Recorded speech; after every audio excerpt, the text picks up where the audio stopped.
For over a decade, wounds appeared on her hands, feet, and side. Wounds that would not heal. She survived for years on almost nothing but the Eucharist and water.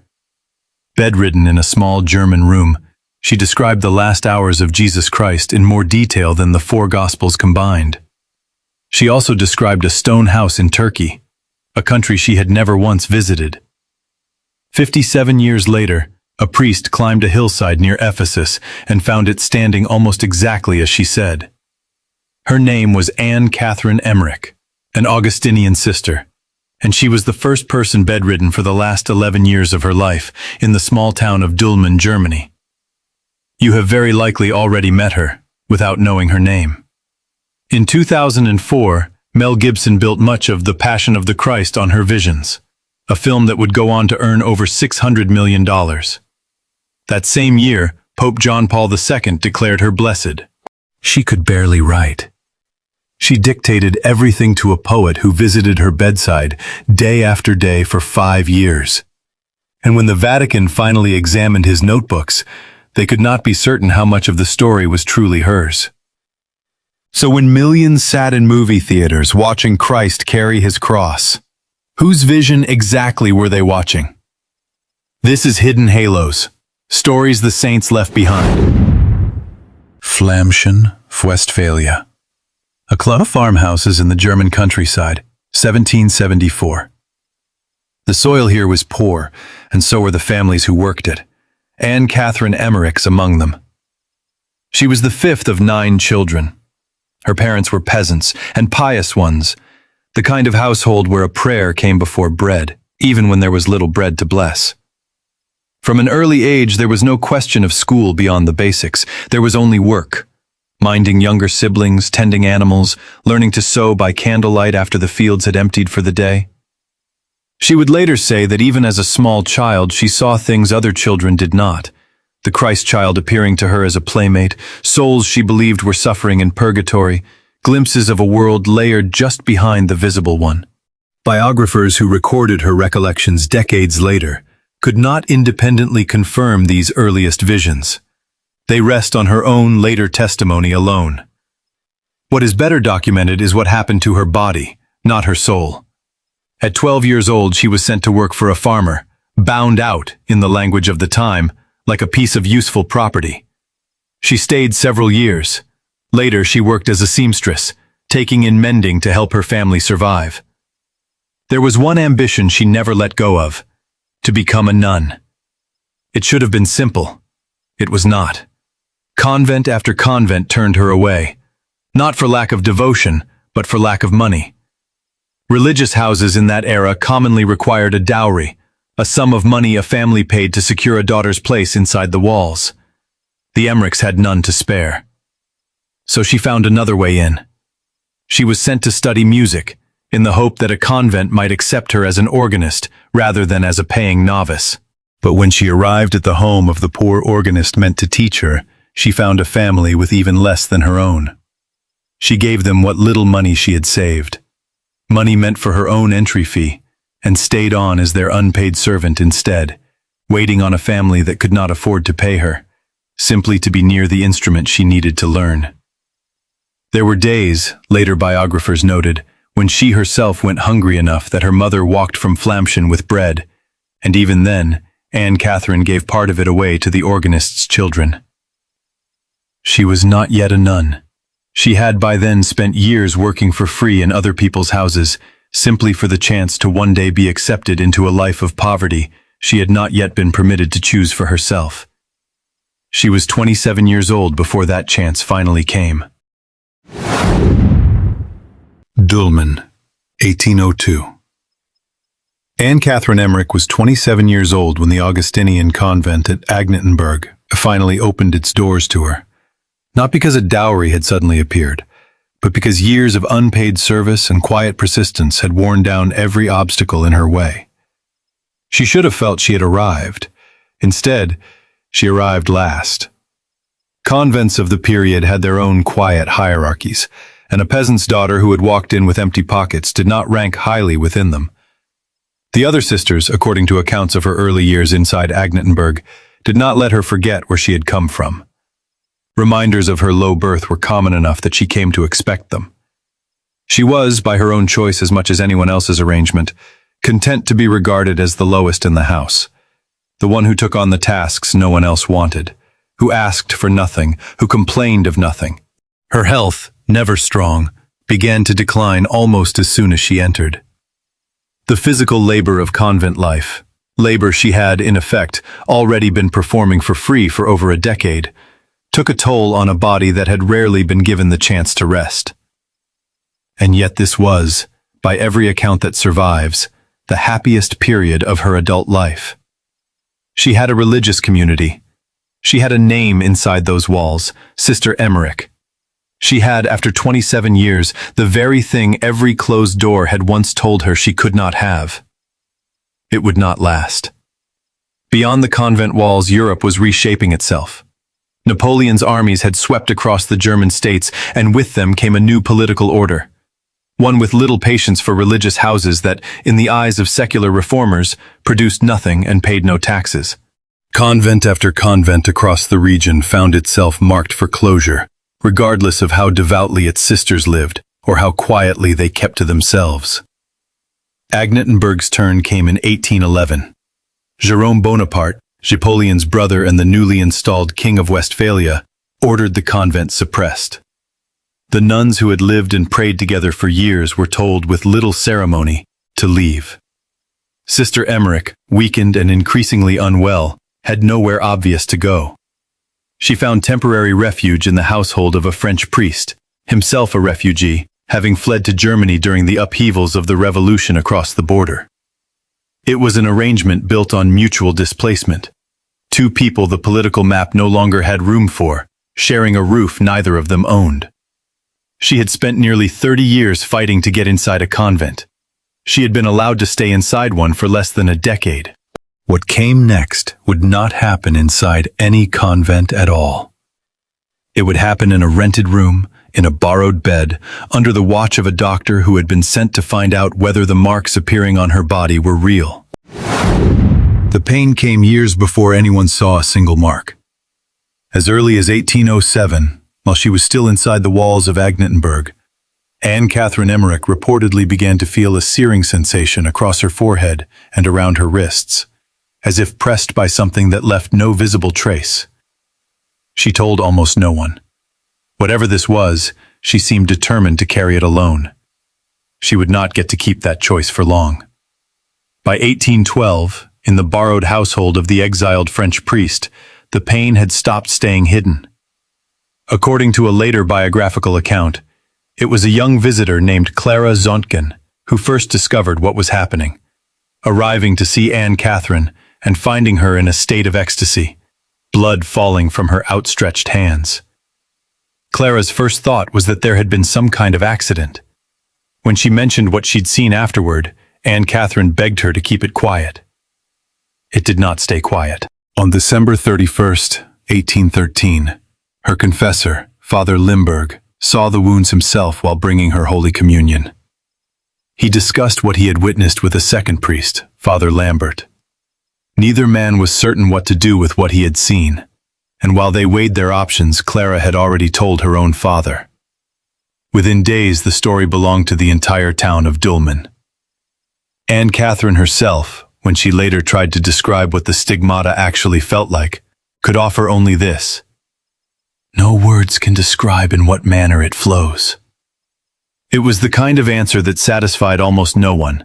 Not the townspeople whispering outside her window, not the local physician sent to examine her. That physician arrived convinced he was dealing with a case of hysteria, determined to put an end to what he assumed was a delusion, if not an outright deception. He left convinced of something else entirely. The phenomena, whatever their cause, were genuine. He could find no trick behind them. He filed an official report. And once a physician had put his name to something this strange, the matter could no longer stay a local curiosity. It became, instead, a formal question for the Church. The wounds themselves matched, with unsettling precision, the traditional sites of Christ's Passion. The hands, the feet, the side, and a ring of smaller marks encircling her head, as if from a crown of thorns. A distinctive mark in the shape of a Y also appeared on her chest, a detail some later skeptics would connect to a similar cross displayed in a church back in her home region of Coesfeld, wondering aloud whether her mind, steeped in that imagery since childhood, might have shaped what her body eventually produced. It is a theory. It is not a certainty. No one, not her defenders, not her doubters, has ever definitively closed that question. What is certain is what happened to the wounds themselves. They did not heal. Not in weeks, not in months. They opened and closed and opened again for the rest of her life. By the time word reached the Vicar General of the diocese, Anne Catherine Emmerich was no longer a private matter between one bedridden nun and one household. She was a case file, the kind the Church could not afford to handle carelessly in an era when accusations of religious fraud could do lasting damage to the faith itself. An investigation was coming. She had never wanted attention.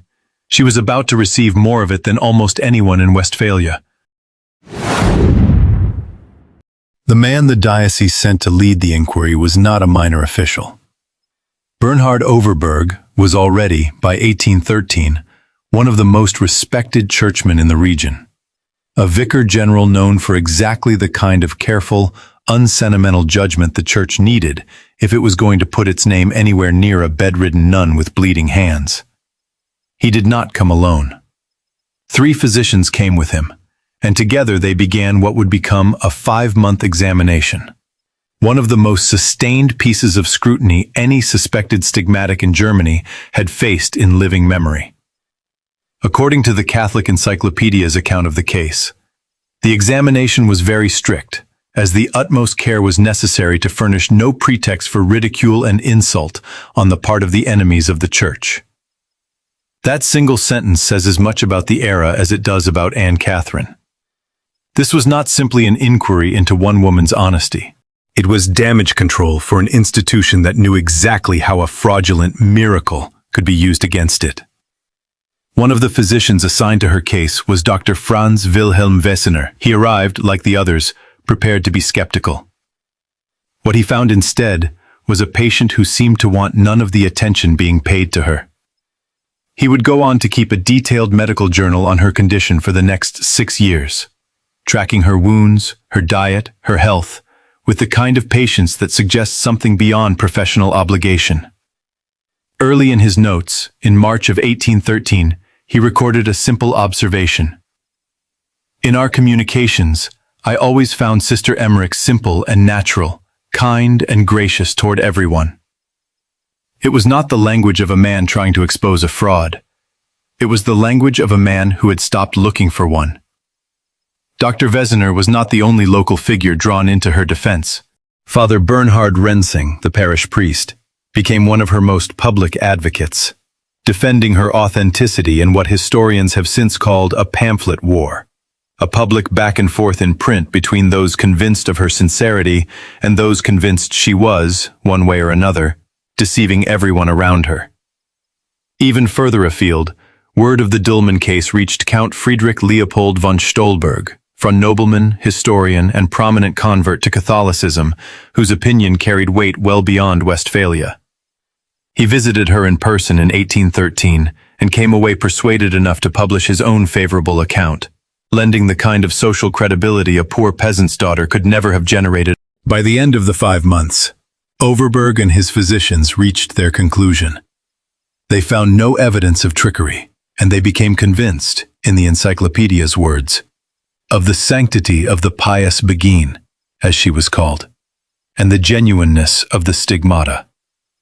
The Church, for its part, was satisfied. The government was not finished with her yet. There was a second phenomenon unfolding alongside the Stigmata, one that, in its own way, troubled the authorities even more than the bleeding did. Sometime after 1813, Anne Catherine Emmerich's appetite began to disappear almost entirely.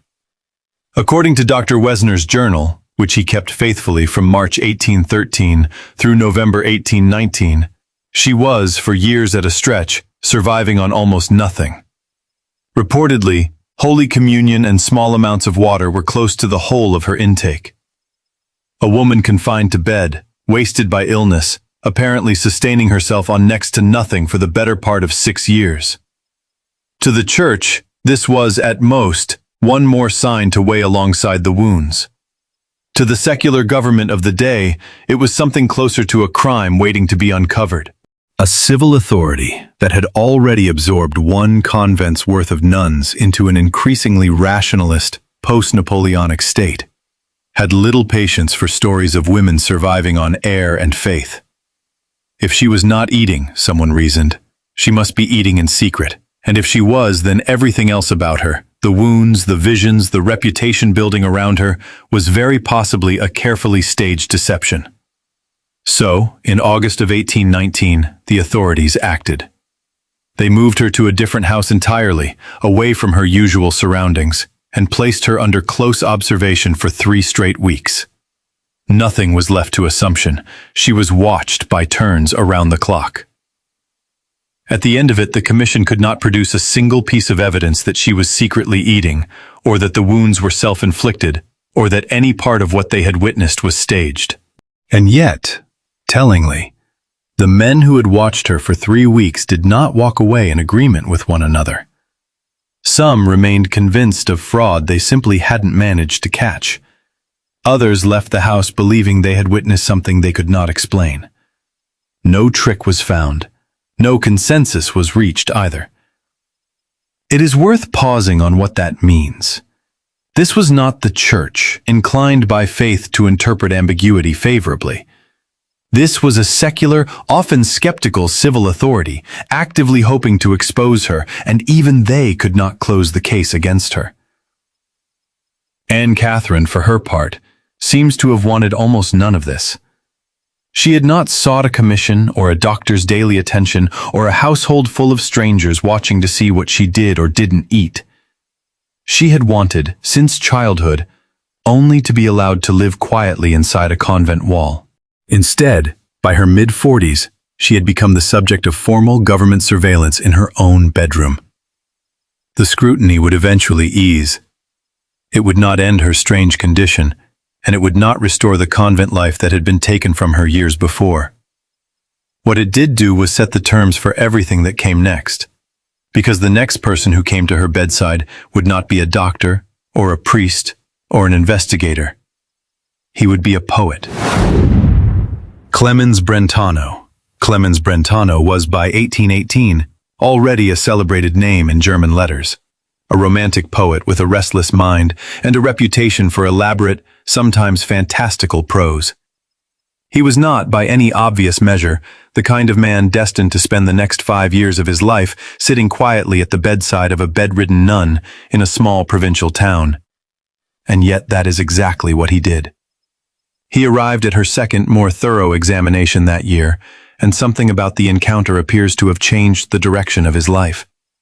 According to accounts of their meeting, Anne Catherine told him she had been informed, in a vision, that he had been sent specifically to help her fulfill a task God had given her. To put into writing the revelations she had been receiving, since she could not reliably do so herself. From that point on, Brentano came almost daily. For 5 years he sat beside her bed and listened as she described what she said she saw. The life of Christ, the Passion in extraordinary, almost cinematic detail, the private history of the Virgin Mary, and, later, a small stone house on a hillside in a country neither of them had ever visited. He wrote it all down.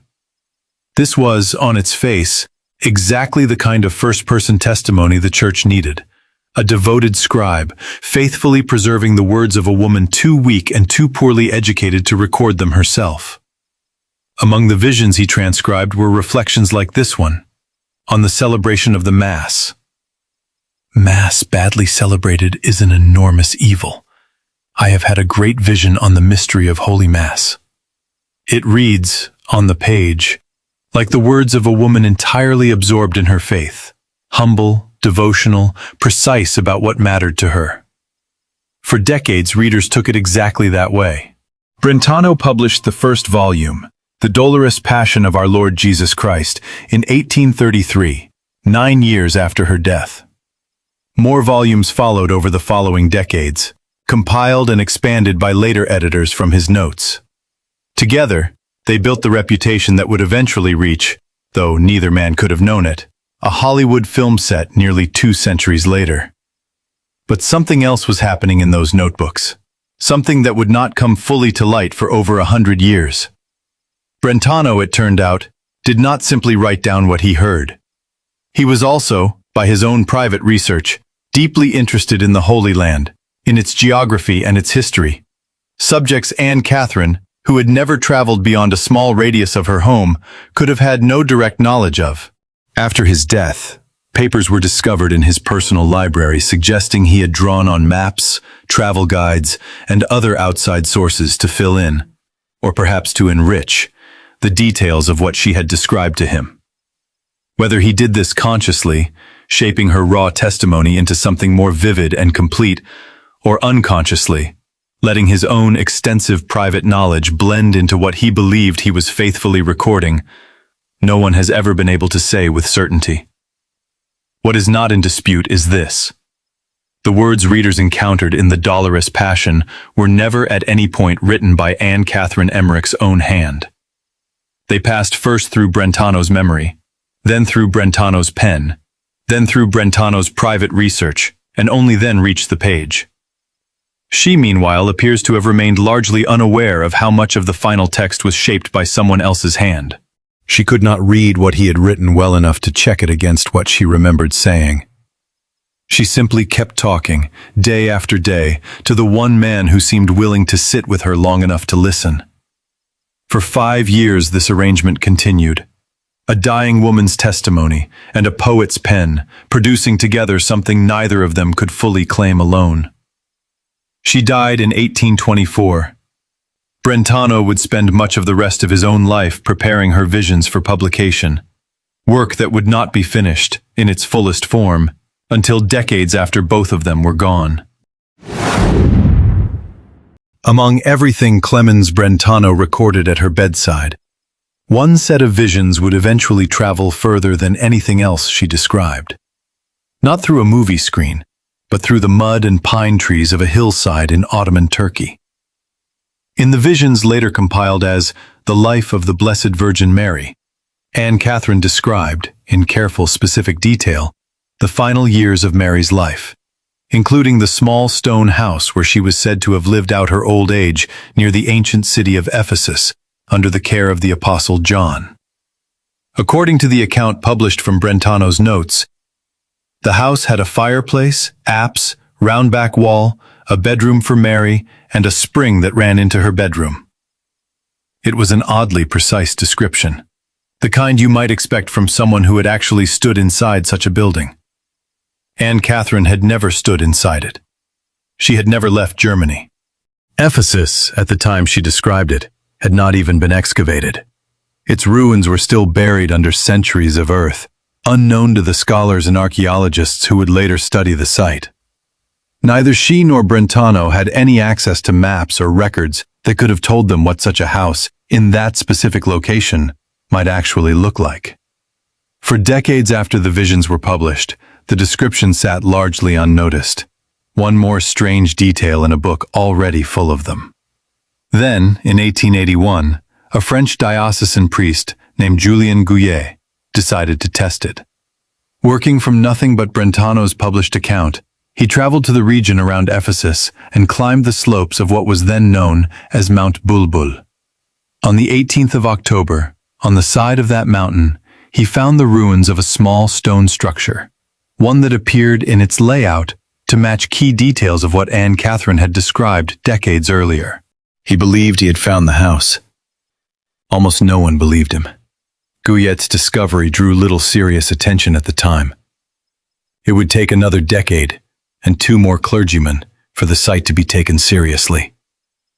In July of 1891, 2 Lazarist priests from Smyrna, Father Jung and Father Poulain, visited the same hillside and formally rediscovered the ruin. A roofless structure, a damaged statue of the Virgin, and, notably, evidence that local villagers in the area had quietly treated the site as a place of pilgrimage for generations, long before any European visitor had connected it to a German nun's visions at all. What followed was a slow, cautious process of verification, the kind the Church has always preferred over sudden declarations.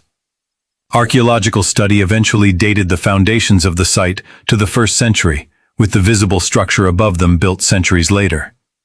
In 1896, the location was formally declared a holy place. Pilgrims, Catholic, Orthodox, and Muslim alike, began arriving in growing numbers. The Vatican has never gone so far as to officially confirm that this is, in fact, the very house Mary lived in, or that Anne Catherine's vision was the true origin point of its rediscovery, rather than an inspired guess later matched to a genuine archaeological site. What is not in dispute is what happened next, regardless of how the Church might frame the underlying cause. 3 popes chose to visit it in person.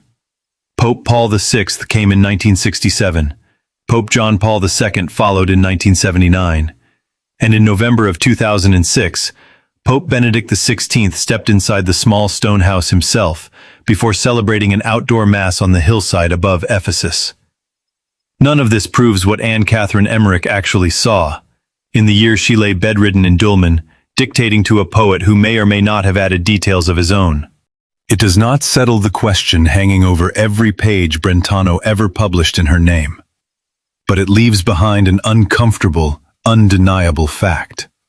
Whatever the true source of that description, her own private vision, Brentano's outside research, or some blend of both, no one will ever fully untangle. Someone, using nothing but her words, walked into unexcavated hills on the far side of Europe and found a house standing more or less where she said it would be. By the summer of 1823, Anne Catherine Emmerich's already fragile health had begun to fail in earnest. She had spent more than a decade largely confined to bed, marked by wounds that never fully closed and a body sustained on almost nothing. Whatever reserve of strength had carried her through the investigations, the government surveillance, and years of daily dictation to Brentano was, by now, nearly spent. She died on February 9, 1824, in Dülmen, the same small town where nearly everything else in her adult life had unfolded. She was 49 years old. A large crowd attended her funeral.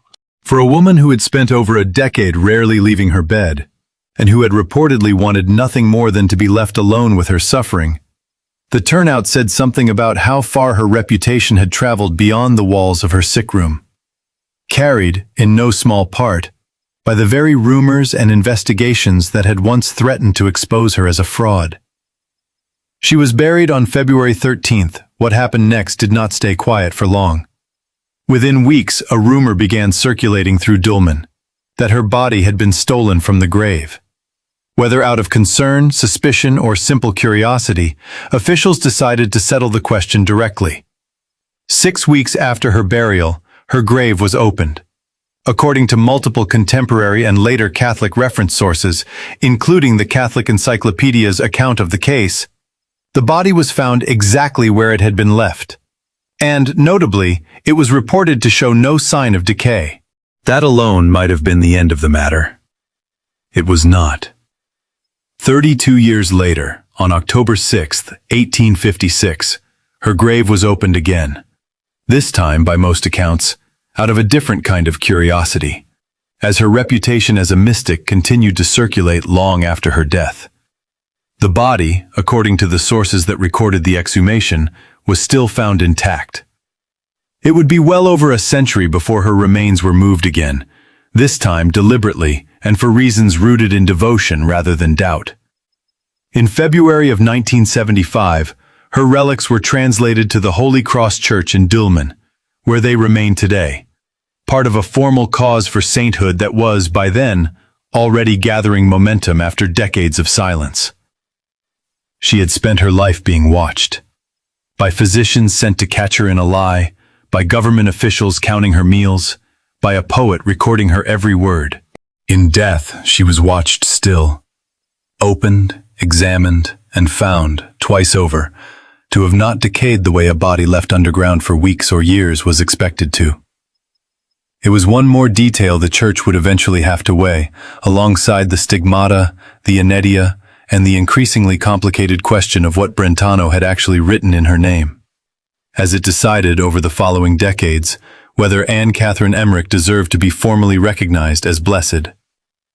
That decision would take far longer than anyone in 1824 could have imagined. Nearly 70 years passed between Anne Catherine Emmerich's death and the moment the Church formally opened her case for sainthood. On November 14, 1892, the Bishop of Münster introduced her name to the Holy Father. He introduced her cause for canonization, the first official step on a road that, in most cases, moves slowly but steadily toward a conclusion. Hers did not move steadily. It stopped. The investigators tasked with examining her life quickly found themselves confronting a problem no amount of devotion could solve on its own.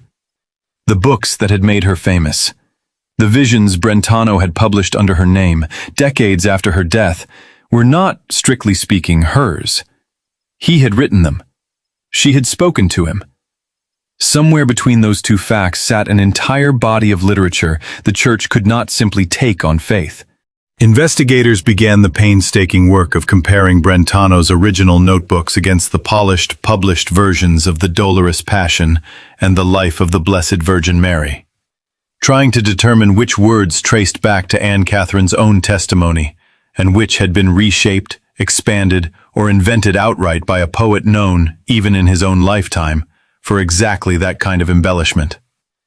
Scholars who studied the case also raised broader concerns about how faithfully the published writings reflected her own words at all.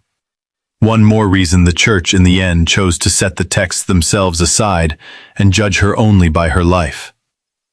By 1928, the accumulated doubt had become too heavy to carry forward.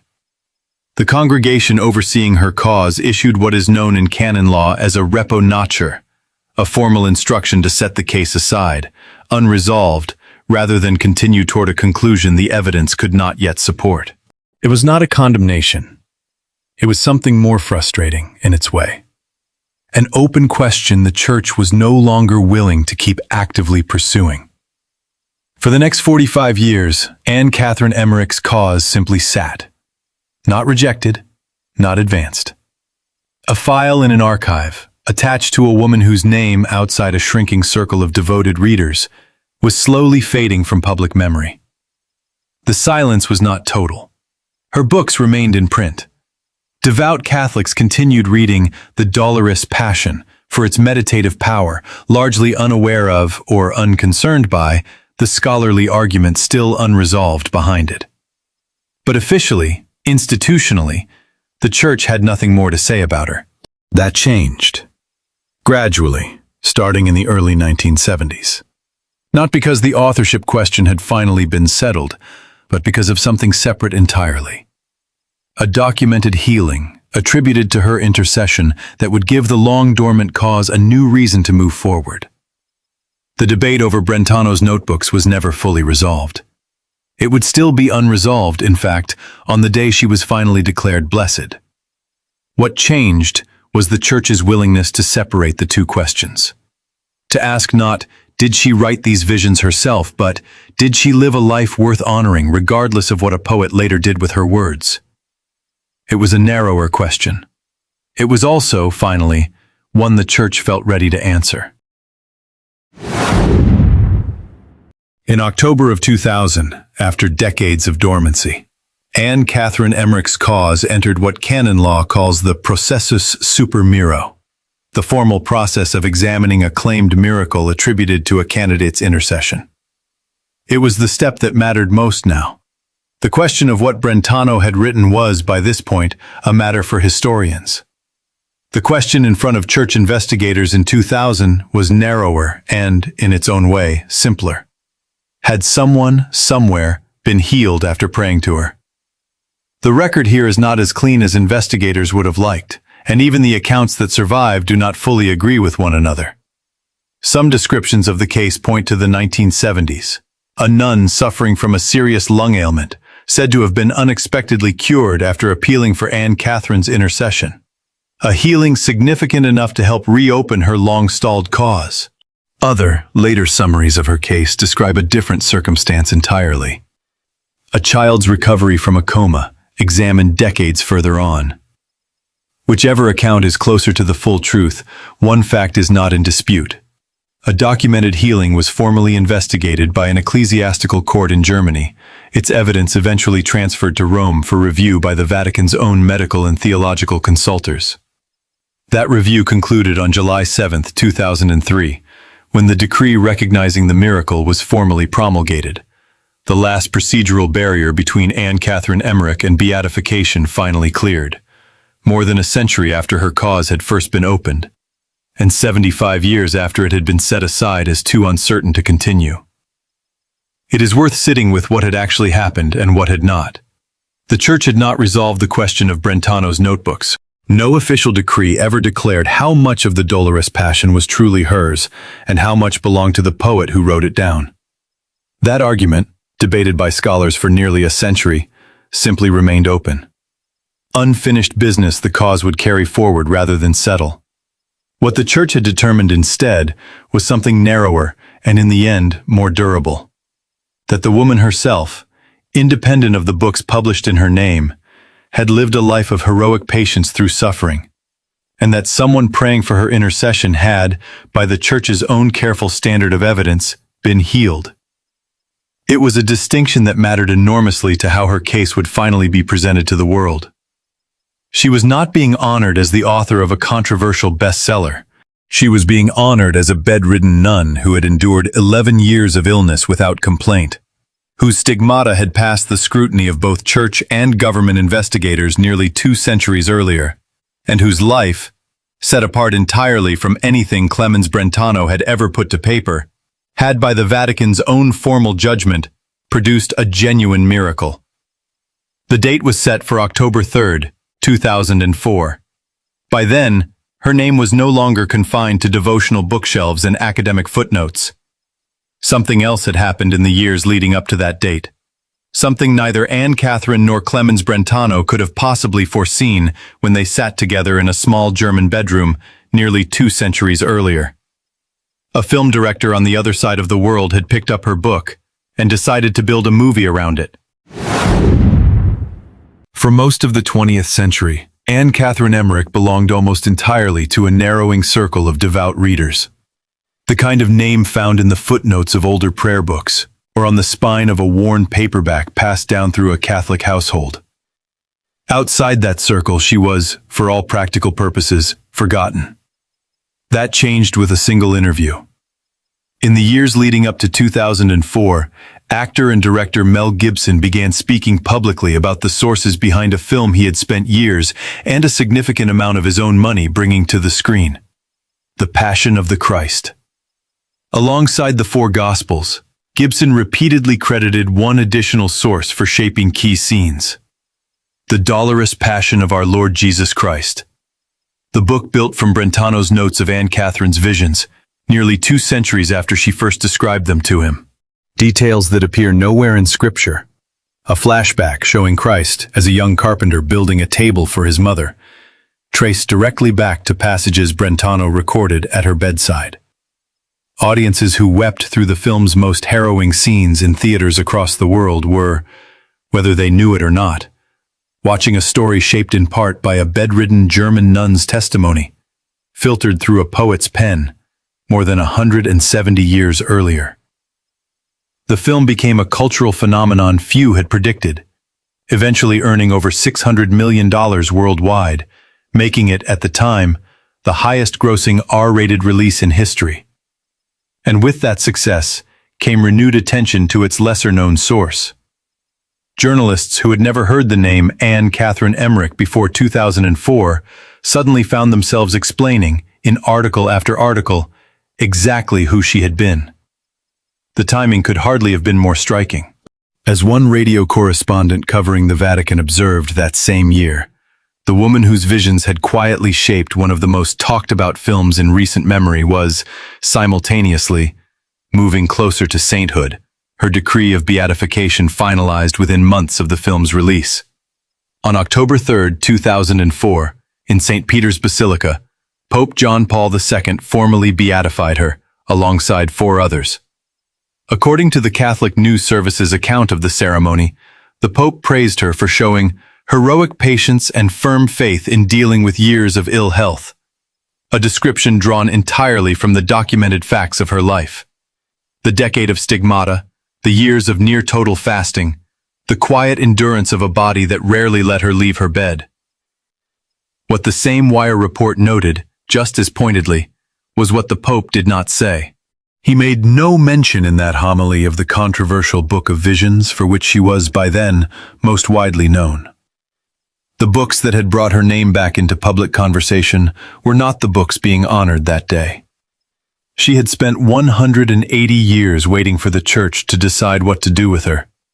In the end, the Church chose to separate the 2 questions it had wrestled with for nearly 2 centuries: what she had suffered and what had been written in her name. It honored the first. It said nothing about the second.